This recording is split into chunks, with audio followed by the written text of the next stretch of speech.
to see if I can find words for a fairly difficult experience to discuss. But let me try. I might as well at least try, right?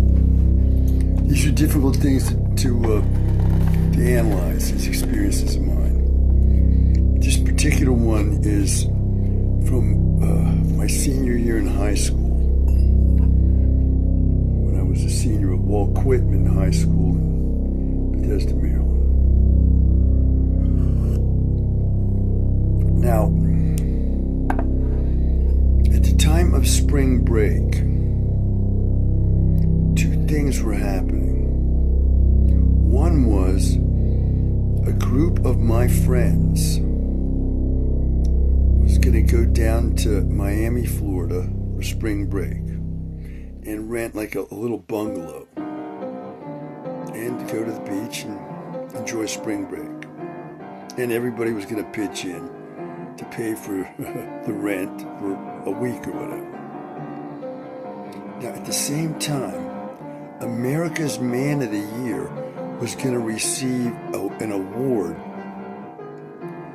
He was going to be made part of an honor society. I think the Radiologic Honor Society. I have the pin that he was given. My mother gave me that when he passed away. That is, I think, let me think.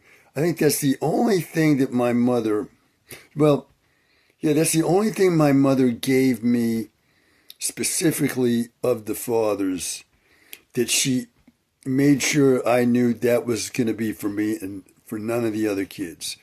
She gave me his 2 Honor Society pins. One was from medical school at GW University. He was made part of an honor society there. And the other was this Radiologic Honor Society pin. And when my mother gave me these pins, well, let me get the pins. They're right here in this room somewhere. It shouldn't take me long to find them.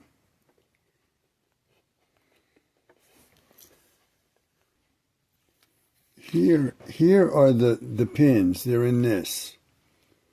Now,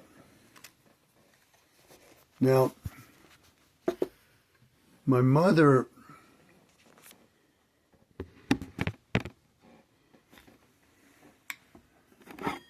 gave me this box with the pins in it. This is the only thing she gave to me after he passed away that was specially for me. Okay? In fact, there was nothing else given to me like this. She said, "Now I wanted you to have this." Okay? These are his Honor Society pins, and I wanted you to have them. Here.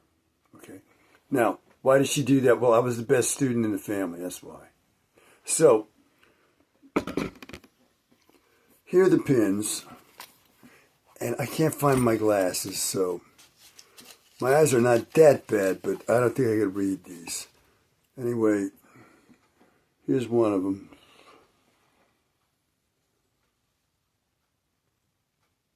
And here's the other. I think this is the Radiologic Society pin here.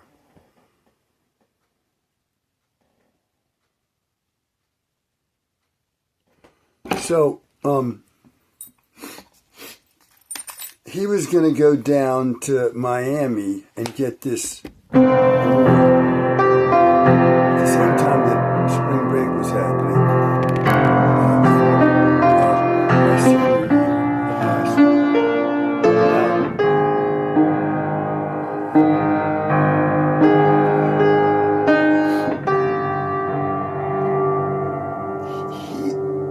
He and my mother never said to me, why don't you join us? We're going down and we're going to stay at the Fontainebleau Hotel. This was a very fancy hotel. One of Jerry Lewis's movies is filmed there. And I think it could be that the movie Goldfinger was also filmed there at the beginning. The pool's scene at the beginning of Goldfinger, I think it may be at that Fontainebleau Hotel. It was a very posh hotel in Miami. Now, neither parent said to me, why don't you join us?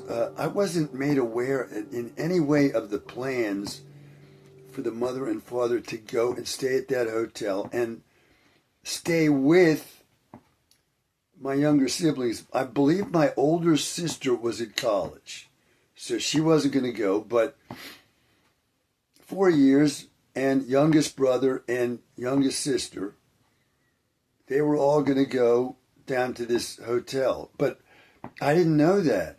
I didn't know. I wasn't included in the plans. Now, why was that? I don't know. But I also didn't know anything about the Fontainebleau Hotel at that time. I knew nothing about it. I wasn't aware that it had been in a Jerry Lewis movie. I wasn't aware that it was a very posh, fancy hotel. I wasn't aware that it had been in Goldfinger at that time. Okay, this is years later, like 40 years later, I learned all about the Fontainebleau Hotel when I'm thinking and rethinking these experiences. At any rate, I was not included in the plans for some reason. And, well, I went down to Florida with this group of friends of mine. Now, staying at this bungalow, and what happened was, like, the first day there, it was overcast, and I lay out on the beach on a beach towel. It was just like enjoying the warm weather, because in the DC area it was cold, very cold at that time. And so here we were in Miami. We're in our bathing suits. It's nice and warm, and there's a breeze and so on. And there wasn't any sun, but it felt great just to lay on the sand and just lay there and enjoy the warmth and the sound of the waves and all that, the breeze. Well, what I didn't realize was that ultraviolet rays do go through the atmosphere even when there's no sun out. Or maybe they especially go through at that time. And I fell asleep on that beach towel.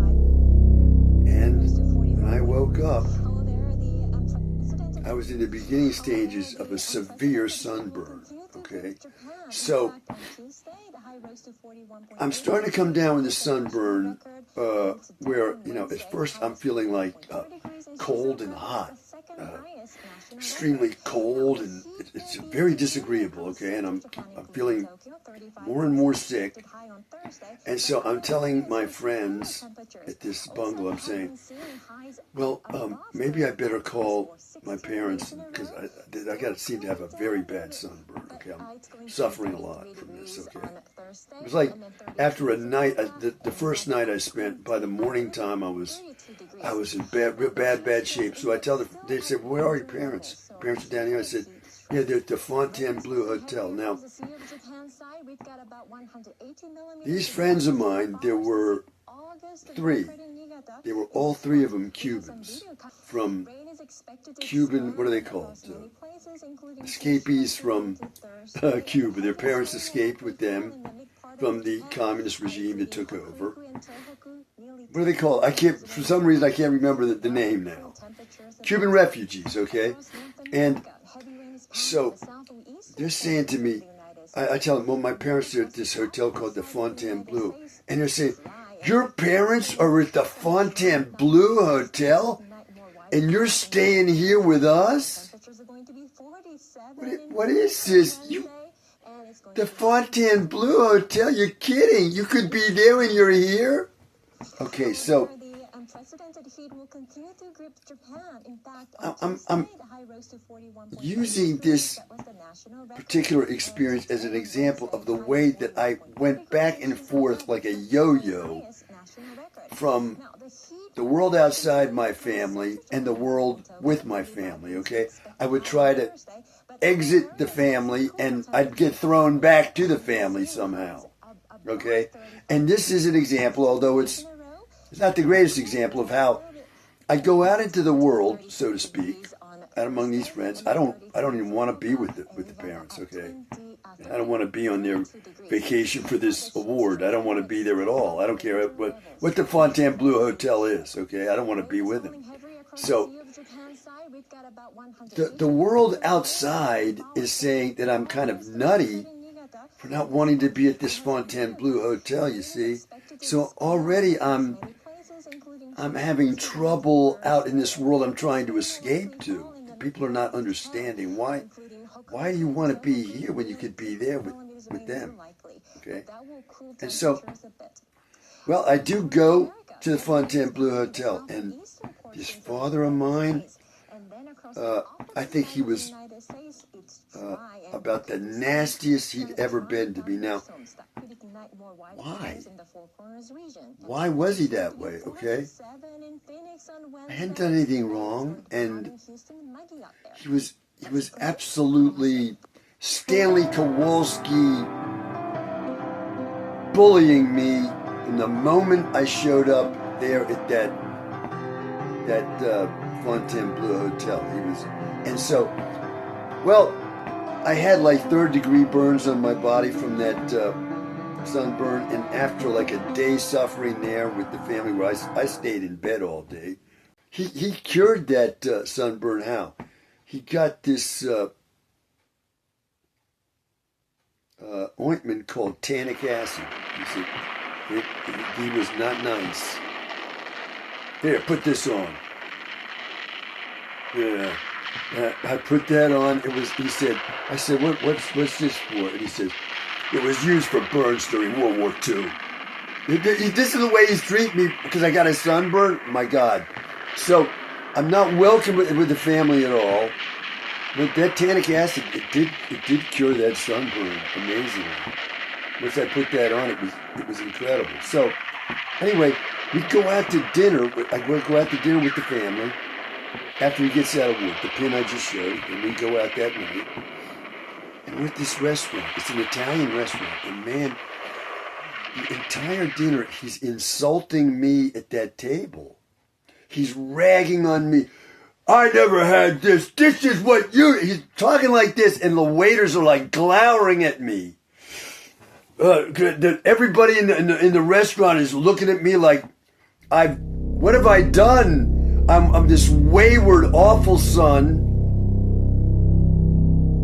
This is the kind of treatment that I got from the Man of the Year. It was completely irrational, okay?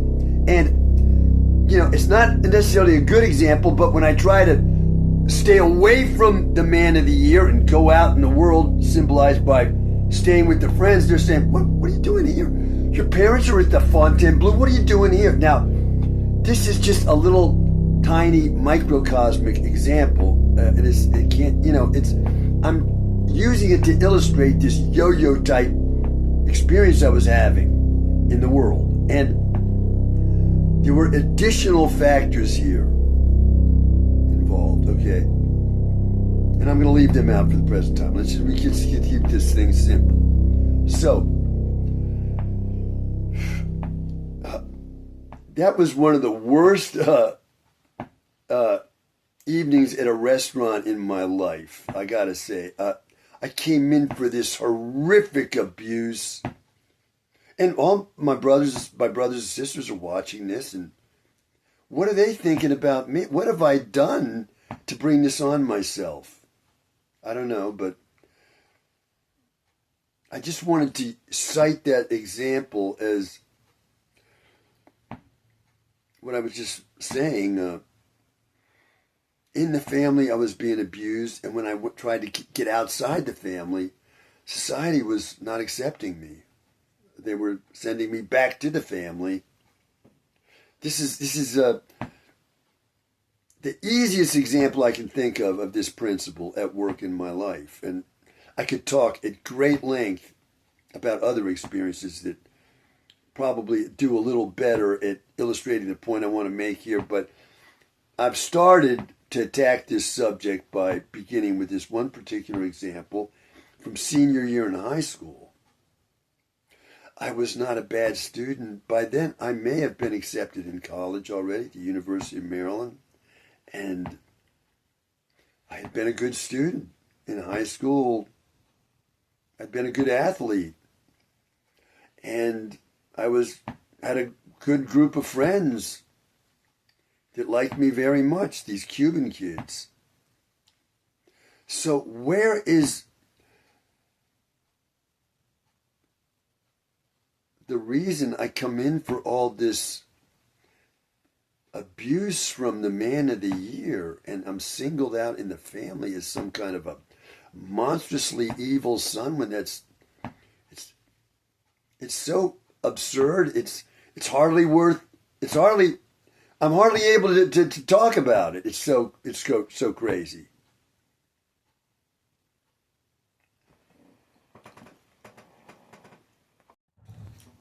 Okay, I said I wanted to keep that attempted analysis of an experience is simple, but let me just add this one little footnote. I've been saying that America's Man of the Year was sexually abusing me. That means male raping me while I was asleep. Okay? So, he's getting this award out of Miami, and I come to him kind of out of the blue, and I'm telling him and the family that I was asleep and I got this horrible burn while I was asleep. And that sets off the Man of the Year into a near rage against me. Why do you think that may have been?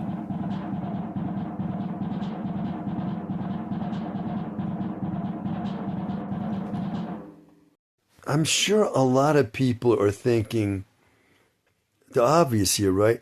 Anybody see the movie Love Story, which came out around 1970, around there? What happens in that movie? This super rich guy, played by Ryan O'Neal, he's at odds with his rich father. And so they disagree with each other, and the character played by Ryan O'Neal, he walks out on that family he's in, and he pays his way through college and so on. Why didn't I do that? People are wondering, your father's treating you in these horrible ways. You were now 18. Why didn't you just walk out? Well, I try to explain why I didn't do that with this example I'm giving here of the yo-yo principle involved in my life, okay? That for me, it was not going to work, and it never has, where I run off to escape the kind of abuse that I come in for, me, myself. Now, what is the key here? Well, there's no scholarship in this area yet, okay? That's the best I can do at explaining. I got to say, I looked into the subject of male rape many years ago, and I looked into it where? At the National Library of Medicine, when it was easy to go to the National Library of Medicine, just walked in. You could drive up in front of the place, park your car right in front, get out of your car, walk in, go to the computers or however you're going to request books, and do that, and do your research in there. They'd bring the books to you, and you read them there, and so on and so forth. Later, that changed, became like a witch's castle. I'm afraid to go there. I don't think of going to the National Library of Medicine now. It's got like a big iron gate, and there's all kinds of security you got to go through. I wouldn't go there at all. But at one time, when it was easy to go there, I would go there and do research. And I was researching the subject of male rape. And what I found was there was almost nothing on the subject. And that was explained also in notes there that I found at the National Library of Medicine, where nobody wants to talk about this. Victims don't want to have anything to do with reporting what their experience has been. And there's no research in this area at all. However, there was one research project. Where was it done? In Israel, I found. Where, let me remind everybody, gay marriage is not legal. So This particular study in Israel found that when measuring the tension in the, I don't know the right words here, the colon, the anus, whatever, the rectum, measuring the tension in there, however they measured that, they found that in heterosexual men who had not used that part of their anatomy sexually, okay, I want to say this in some way that I don't have to put a adults only flag on this video if I put it online. I think everybody gets the point. If they've been violated in that way, or they've pleasured themselves in that way with another man, and if they did that enough, these researchers found that that area of their anatomy had less tension than men who had not done that. And it was measurable, and it was detectable as an indication whether a man had done that kind of thing or not. You could see whether he had by measuring the tension in, what is it, his rectum? I'm thinking of a quote from Norman Mailer, where he's talking about homosexuals having their rectum tuned from adolescence onward. That's pretty much an exact quote from one of Norman Mailer's stories. And Norman Mailer was Jewish, and what did he say about himself? He described himself as having the tight, defended core of his clenched buttocks. That's the way he described himself. Okay? So he did not like this type of sexuality at all. He was very vocal in his opposition on talk shows and everywhere else. Okay, now,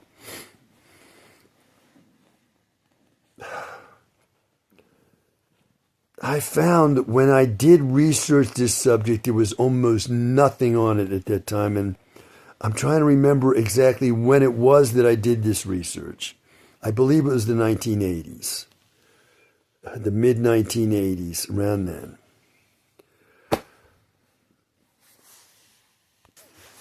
So I'm trying to talk about here, why didn't I do like Ryan O'Neal, say goodbye to that father and to that family?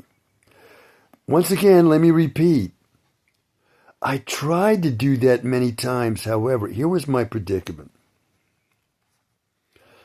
It takes me a lifetime to figure this out, and a lifetime of suffering, being misunderstood, of being imprisoned, of being tortured, fired, rejected, ostracized for life. I'm an old man. It takes me till old age to figure this out. Why I went in for this bizarre yo-yo effect of trying to escape abuse and running right back into abuse, going back and forth from one abusive situation to another. Why was this happening to me? Well, I finally figure out the reason. The reason is, it's hard to put in words. There's no research on this. I've never heard of this kind of thing happening to anybody worldwide. What I figure out is that America's Man of the Year, your Man of the Year, the man you heaped honors on, including a 21-gun salute at his burial,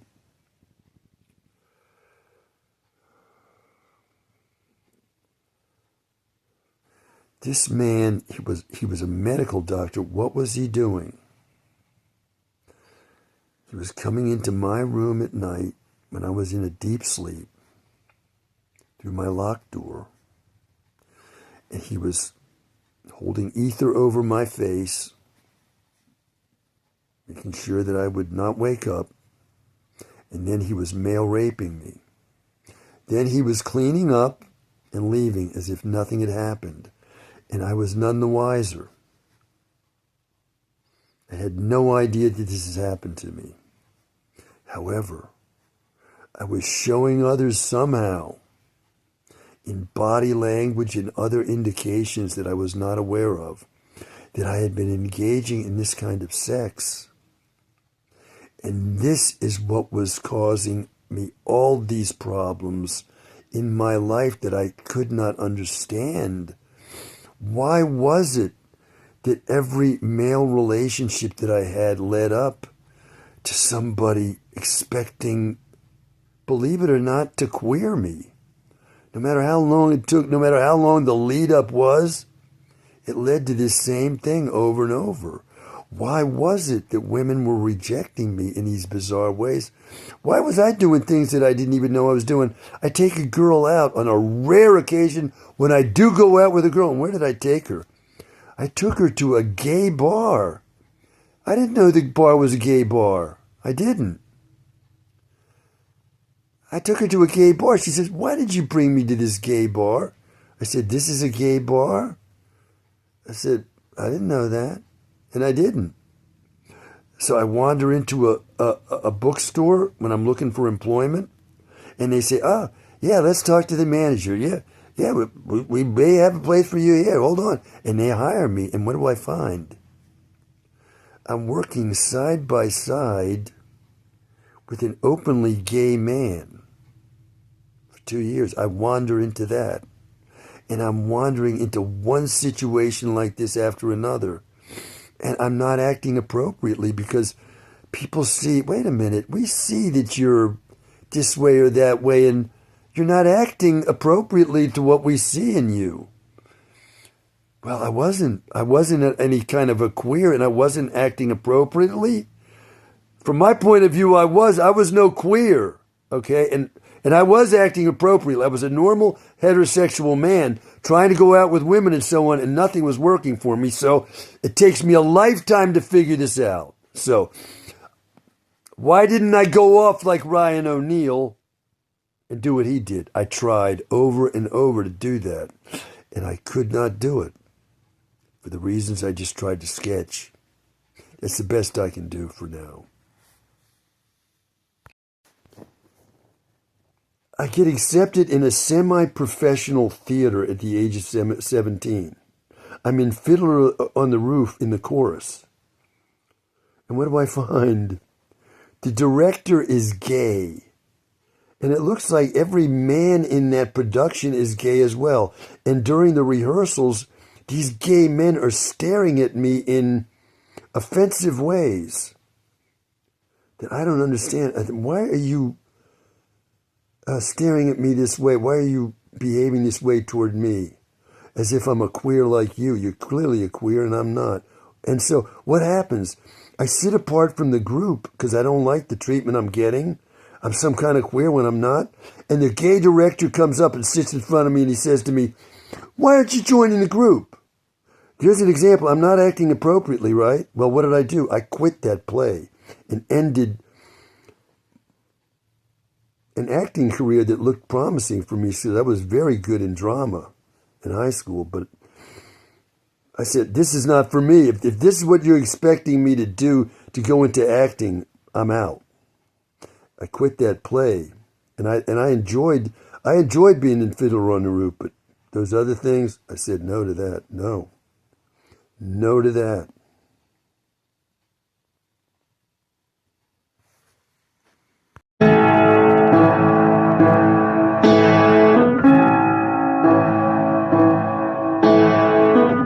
Let me ask again. Gestures like this kind of body language.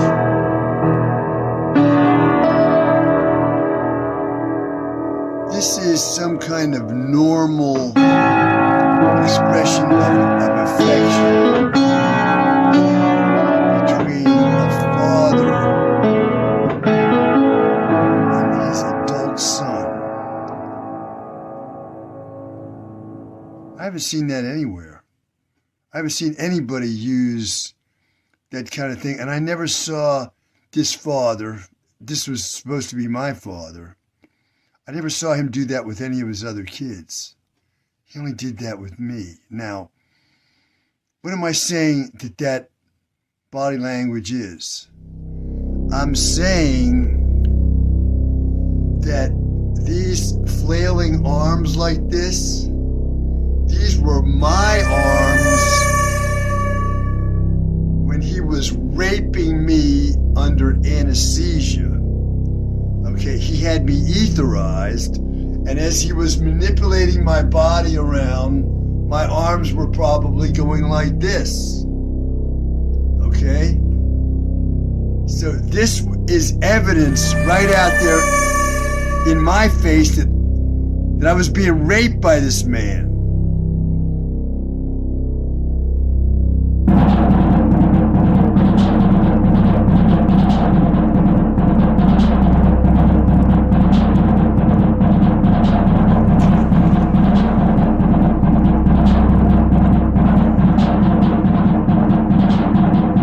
Okay, now here is the walk-in attic in our house. Okay?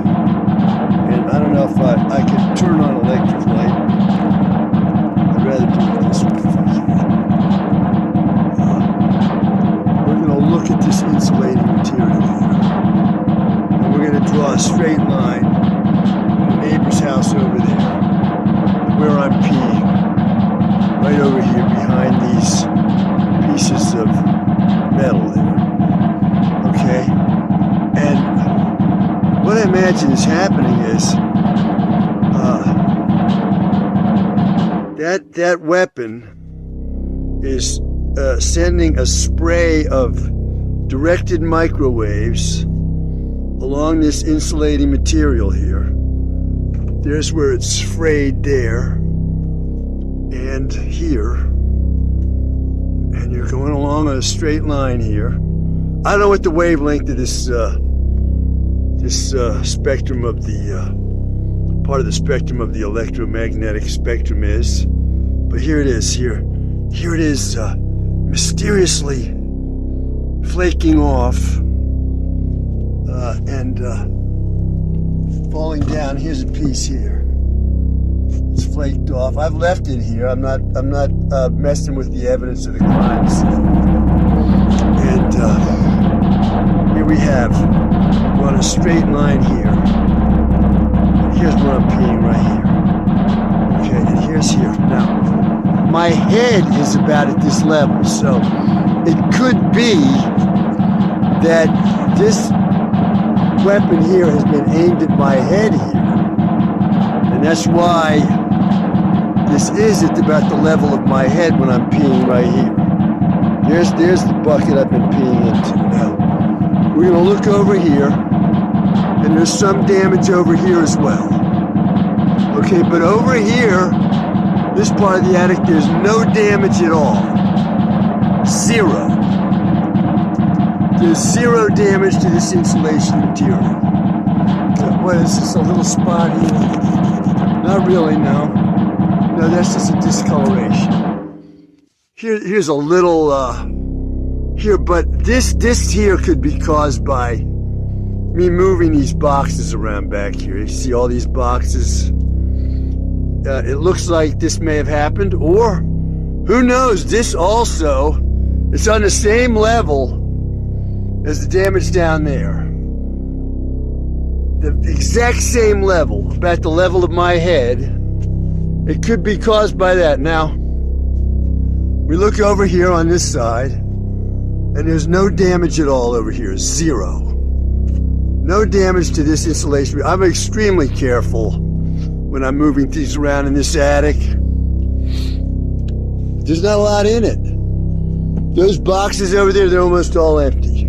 Those were plastic boxes we used to move the entirety of this household, me and my wife, all the way across the United States ourselves in a gigantic rented truck that I drove without issue. I'm a completely crazy schizophrenic, or let's just say somebody with severe mental disease. I drive this truck, which my wife and I load with the entire contents of his house. Okay, it's been refurnished with Goodwill furniture. It had Goodwill furniture in it. We had to just get rid of it in our travels because it was going to cost us more money than that furniture was worth to be bringing it back here. We took it all the way out there. We didn't come back with most of it. Well, there's more evidence, as far as I'm concerned, of these absolutely evil creatures that have been destroying my life and the life of my family. And I want justice. As I say, the secret police have been following me all over the place for about a decade now, okay? And they're not convinced by now that I'm no possible suspect of any crime. They're not sure yet. You're still holding me suspect, and you're going to try to imply to the American people or to the world that I'm connected up with organized crime or some crazy thing like this. A decade looking at me is not enough time to know that that's completely ridiculous, okay? So they're going to see this video because they're in my phone watching, okay? And I'm showing the world evidence for this weapon, and it's their weapon, okay? And I've been saying this weapon has been harming me, okay? And it's clear from my doctor visits over the past 40 years of my life that this weapon has harmed me. It's all documented. I mean, people are going to say it's not the weapon, but I'm going to show that it is the weapon by the defenses I've developed, like this here that I'm wearing right now, and other defenses that are helping me combat this thing, okay, like this. Okay, this helmet. And so, where is the cough and the lung trouble and stomach? They mysteriously vanished like the mental disease. Out of nowhere, they just went away. No, that's not what's happened, okay? So, the secret police are watching all this, and they're going to let me continue to suffer this way without intervening. Somehow that makes sense. I'm an American citizen. I'm being harmed. They're aware of it, and they're doing nothing. What is that? If you stand by at a murder, okay, you're also guilty of that murder. So what happens to Perry Smith and Dick Hickok? The police never figure out, and Truman Capote never figures out which one of them actually committed those murders of the Clutter family. They killed Mr. Clutter, they killed his wife, and they killed Mr. Clutter's two teenage kids in cold blood. They murder these innocent people, and well, one claims it's the other, and the other claims it's the other. Dick Hickok says Perry Smith is the one who did the murders. Perry Smith says Dick Hickok is the one, okay? So what does the justice system say? It says they were both there at the murders. They're both guilty. So you're watching me being destroyed here and you're doing nothing. What does that say about you? You're guilty. As I know you are.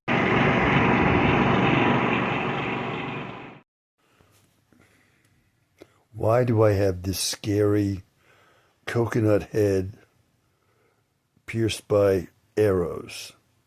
I shot those arrows into that coconut head that my wife painted to have the face of a monster.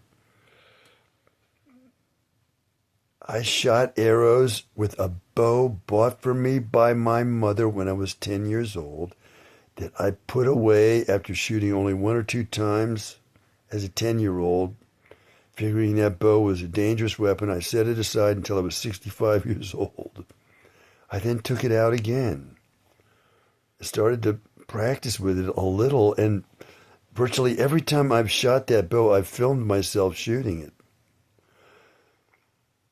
I associate the bow and arrow with a kind of salvation that you see in the movie Deliverance, where the character played by Burt Reynolds, he comes up behind this man who's raped a member of his kayaking group while he's been out doing God knows what, fishing or something apart from the group. He returns to the group and he comes upon this scene where one of his companions has been male raped by a hillbilly in the North Carolina mountains where they're kayaking. So what does he do? He shoots an arrow through the back of this male rapist, who's an absolutely evil man. That's probably where I got the idea of taking out this bow of mine that I hadn't used for over 55 years. I never had any interest in archery whatsoever. I don't own a gun, and I don't shoot guns. I don't go hunting, and I have no desire to go hunting or to own a gun.